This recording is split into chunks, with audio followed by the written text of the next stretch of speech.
In this video, we are going to see how to work with data from dual-frequency GPR systems.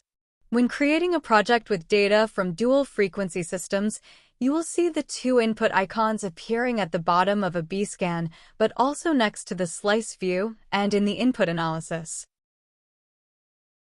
Input 1 represents the high-frequency data and Input 2 the low-frequency data.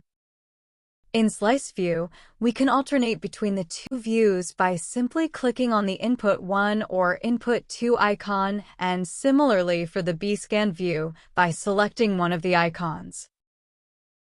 We can also apply separate filters to the data from each input by going to the Input Analysis section, selecting the desired input, and choosing the filters that you want to apply.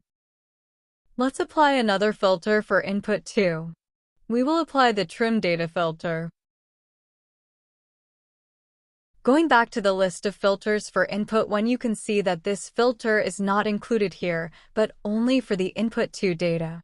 To apply a filter for the high-frequency data, first select Input 1, and then choose the desired filter from the list.